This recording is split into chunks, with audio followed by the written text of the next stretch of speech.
Assalamualaikum warahmatullahi wabarakatuh. A'udzu billahi minasyaitonir rajim. Bismillahirrahmanirrahim. Alhamdulillahi rabbil alamin. Arrahmanir rahim, maliki yaumiddin.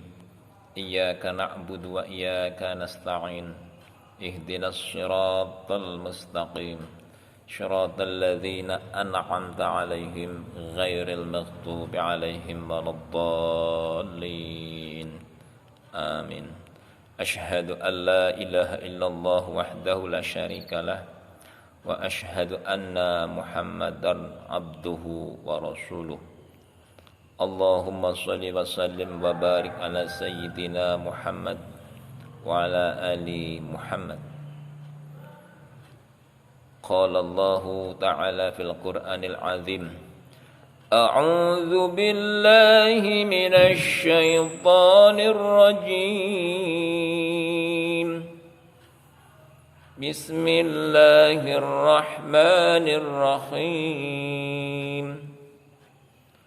Syahrul Ramadan alladzi unzila fihi al-Qur'an هدى للناس وبينات من الهدى والفرقان فمن شهد منكم الشهر فليصم ومن كان مريضا أو على سفر فعدة من أيام أخر يريد الله بكم اليسر ولا يريد بكم العسر ولتكملوا العدة ولتكبروا الله على ما هداكم ولعلكم تشكرون. Shadaqallahul azim. Kepada pemirsa dimanapun berada, marilah pada kesempatan malam hari ini, malam di mana telah turun wahyu Al-Quran, yaitu yang pertama kali Allah Subhanahu wa Ta'ala menurunkan Al-Quran kepada baginda Rasulullah Muhammad sallallahu alaihi wasallam, yaitu pada tanggal 17 Ramadan melalui malaikat Jibril, yaitu di Gua Hira. Wahyu ini membuktikan dan menjadikan bahwa Nabi Muhammad benar-benar menjadi utusan Allah Subhanahu wa Ta'ala. Maka dari itu, sebelum kami menyampaikan beberapa hal, terlebih dahulu marilah kita panjatkan puja dan puji syukur kehadirat Allah Subhanahu wa Ta'ala atas segala nikmat, hidayah serta karunia-Nya yang diberikan pada kita semuanya, yang berupa umur panjang, yang berupa kesehatan, dan juga nikmat yang paling agung adalah nikmatul iman wal Islam. Bahwa Islam dibawa oleh junjungan kita Nabi Allah Muhammad sallallahu alaihi wasallam, yaitu yang berupa syariat Islam yang terangkai dalam 5 rukun Islam. Tentunya para pemirsa sudah memahami apa saja yang menjadi 5 rukun Islam tersebut. Tapi tidak ada salahnya akan kami sampaikan. Yang pertama adalah syahadatain, 2 kalimat syahadat. Yang pertama disebut dengan syahadat tauhid. Kenapa dinamakan syahadat tauhid? Karena lafal ini mengandung arti dari lafal asyhadu, saya bersaksi. Saya bersaksi bahwa tidak ada Tuhan yang wajib kita sembah, hanyalah Allah Subhanahu wa taala. Kemudian yang kedua, syahadat Rasul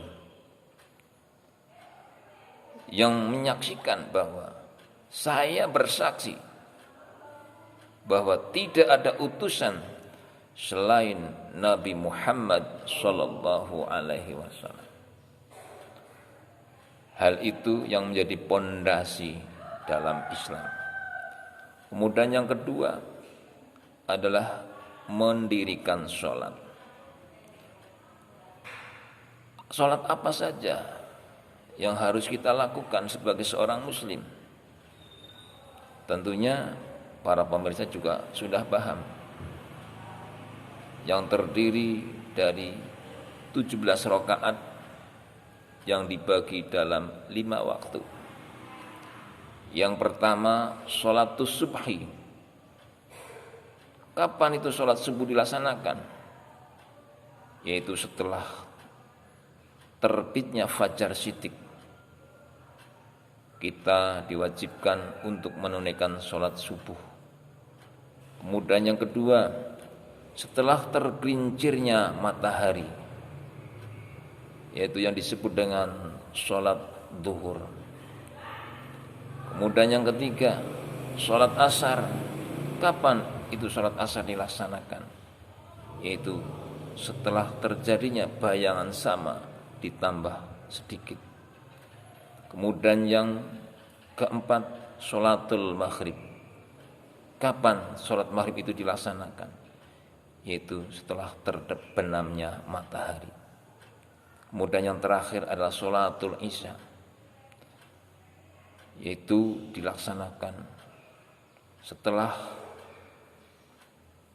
menghilangnya mega kuning atau yang disebut sholat menjelang tidur. Dan semua itu jumlahnya adalah 17 rakaat. Maka dari itu sebagai seorang muslim, sholat adalah merupakan tiang agama. As-sholatu imaduddin. Dan sholat ini adalah merupakan hal yang paling utama sebagai seorang muslim untuk senantiasa dilaksanakan apapun yang terjadi, apapun halangannya, kecuali bagi seorang perempuan yang sedang ada halangan, contohnya haid, nifas. Tapi selain itu wajib untuk melaksanakan. Dan bagaimana kalau kita sedang dalam suatu perjalanan? Itu pun tidak boleh ditinggal. Tapi Allah Subhanahu wa taala memberikan keringanan kepada umatnya ketika dalam perjalanan, yaitu dengan melaksanakan sholat jamak dan juga sholat qashar. Apa itu sholat jamak? Yaitu mengumpulkan 2 waktu sholat yang dilaksanakan dalam 1 waktu. Contoh, sholat duhur dengan sholat asar dilaksanakan dalam 1 waktu. Bisa pada waktu duhur, bisa pada waktu asar. Kalau sholat duhur dilaksanakan pada waktu asar, itu namanya jamak takhir. Tapi kalau sholat asar dilaksanakan pada waktu duhur, disebut dengan jamak takdim. Dan sholat-sholat itu juga ada yang bisa diringkas, yang tadinya 4 rakaat menjadi 2 rakaat.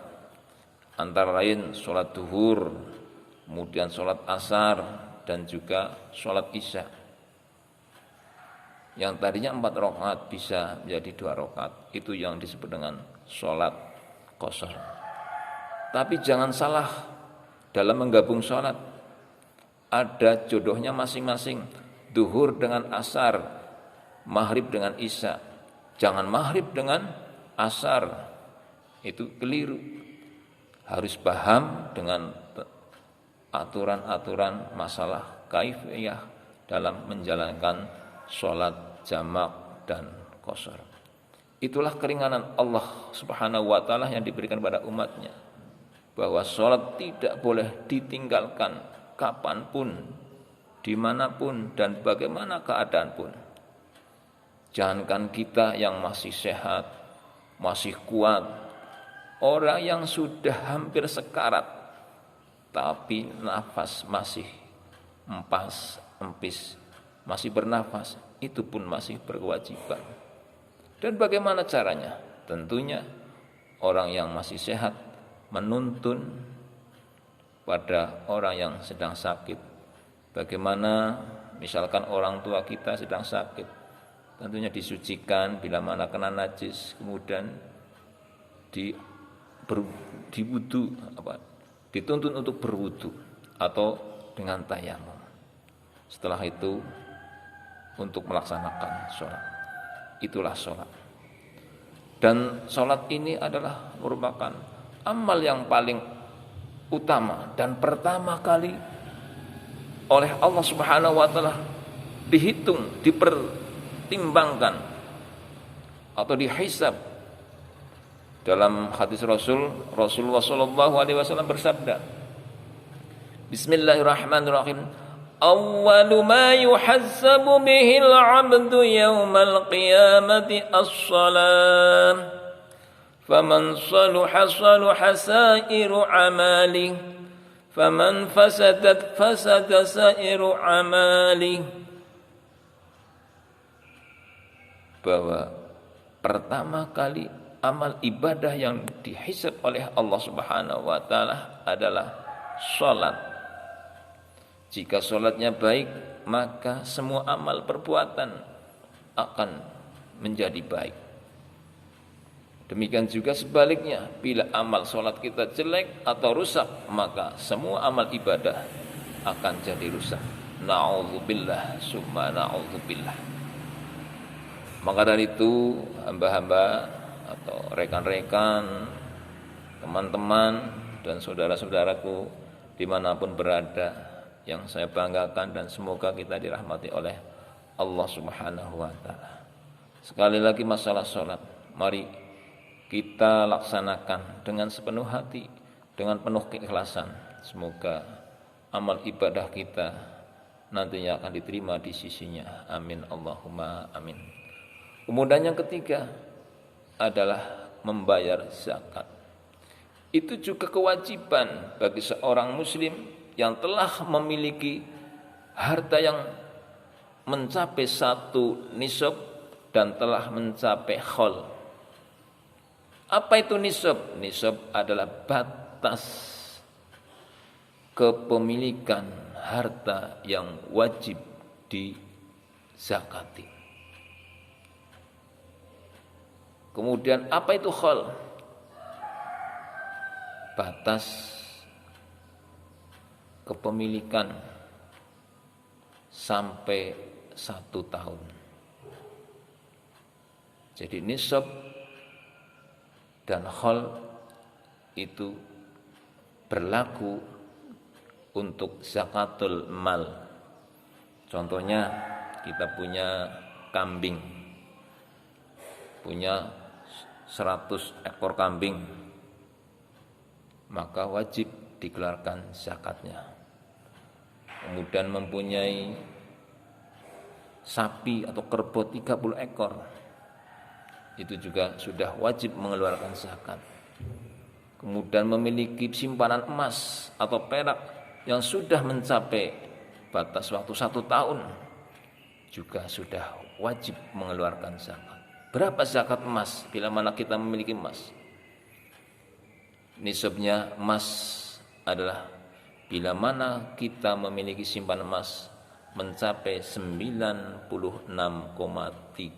gram, maka baginya sudah wajib untuk mengeluarkan zakat. Berapa banyak? Tidak banyak, hanya 2,5%. Bila mana emas itu dijual 100 juta, 2,5%-nya 100 juta, berapa? Tidak banyak, kurang lebih 2,5 juta. Itulah harta-harta yang nantinya akan menjadi kenikmatan dan akan menyelamatkan diri kita dari siksa api neraka. Karena harta-harta yang dimiliki tanpa dikeluarkan zakat, diibaratkan kita memiliki satu gelas air putih, kena tinta setetes, maka hampir semuanya hitam. Dan itu contoh bila mana harta yang kita miliki tidak dikeluarkan zakat, maka akan menjadi hitam. Dan harta yang tidak dizakati adalah hukumnya haram. Maka sebelum kita makan, keluarkan zakatnya dulu agar makanan-makanan yang kita peroleh setelah diridhoi oleh Allah karena sudah dikeluarkan zakat. Kemudian yang keempat, yaitu berpuasa di bulan Ramadan. Nah, inilah pada bulan ini kita sedang melaksanakan puasa bulan Ramadan 1 bulan penuh. Tidak boleh kurang, tapi 1 bulan penuh dari tanggal 1 sampai akhir Ramadan, yaitu 30 Ramadan. Kemudian di bulan Ramadan ini ada waktu yang disebut nuzulul Quran atau turunnya wahyu Al-Quran. Kapan wahyu Al-Quran turun? Yaitu pada tanggal 17 Ramadan, yaitu malam hari ini. Tepatnya di Gua Hiro melalui perantaraan malaikat Jibril. Hanya 5 ayat. Tidak satu Al-Quran, tapi 5 ayat. Karena Al-Quran diturunkan dalam waktu 22 tahun, 2 bulan, 22 hari. Kalau kita bulatkan adalah 23 tahun kurang lebih. Dan surat apa yang turun pada waktu itu? Yaitu Quran surat Al-Alaq. Mari kita bersama-sama untuk membaca Al-Quran surat Al-Alaq ayat 1 sampai 5 yang pertama turun dari Allah Subhanahu wa taala melalui malaikat Jibril kepada Nabi kita Muhammad sallallahu alaihi wasallam. Mari kita ikuti bersama-sama. A'udzu billahi minasy syaithanir rajim. Bismillahirrahmanirrahim. Iqra bismi rabbikal ladzi khalaq. Khalaqal insana min 'alaq. Iqra wa rabbukal akram. Alladzi 'allama bil qalam. 'Allamal insana ma lam ya'lam. Itulah wahyu pertama turun kepada Rasulullah Muhammad sallallahu alaihi wasallam. Bukan 1 Quran tapi hanya 5 ayat. Coba kita perhatikan ayat pertama bunyi apa? Iqra. Bacalah. Sehingga sebagai seorang muslim wajib baginya untuk belajar membaca Al-Quran yang menjadi sumber hukum, dasar hukum Islam ini. Sehingga Rasulullah menegaskan bahwa belajar hukumnya wajib bagi seorang muslim dan muslimat.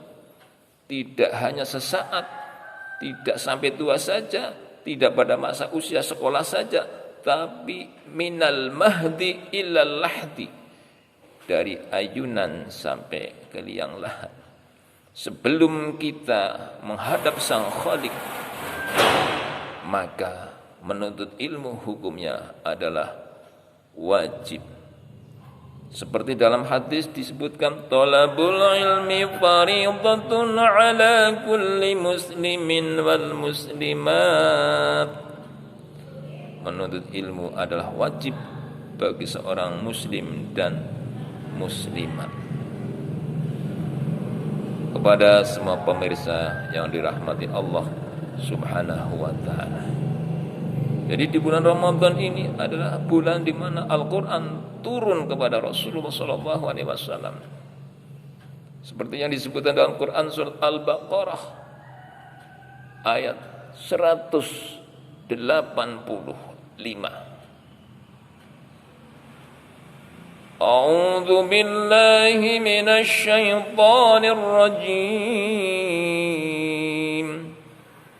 Bismillahirrahmanirrahim. Syahrul Ramadan alladzi unzila fihi al-Qur'an hudan lin-nasi wa bayyinatin minal huda wal furqan. Syahrul Ramadan, adapun bulan Ramadan, unzila fihi al-Qur'an, telah diturunkan yang namanya kitab suci Al-Qur'an. Untuk apa? Hudal linnas, sebagai petunjuk bagi manusia. Kemudian wal furqan, dan sebagai pembeda. Membedakan apa? Pembeda atau membedakan yang hak dan yang batil. Karena hidup itu ada dua pilihan, baik, buruk. Kita akan pilih yang mana? Baik atau buruk? Karena semua perbuatan akan dibalas oleh Allah Subhanahu wa taala, baik dan buruknya. Dalam Al-Qur'an disebutkan faman ya'mal mithqala dzarratin khairan yarah wa man ya'mal mithqala dzarratin syarran yarah. Perbuatan baik dan buruk sedikit banyak ada balasannya. Maka kita sebagai manusia yang bertakwa harus berhati-hati dalam beraktivitas, dalam berhubungan dengan sesama manusia. Kita jaga hubungan kita antara sesama manusia. Kata Imam Ghazali, khairun ilallah wa khairun ilan nas. Kepada Allah juga baik, mentaati segala perintah-perintahnya. Kepada manusia juga baik. Jangan sampai membuat orang lain tersinggung. Jangan sampai membuat orang lain hatinya sakit, baik fisik maupun hati. Jaga persatuan dan kesatuan. Jangankan dalam satu keluarga, jangankan dalam satu tetangga, satu kelompok masyarakat, semua kita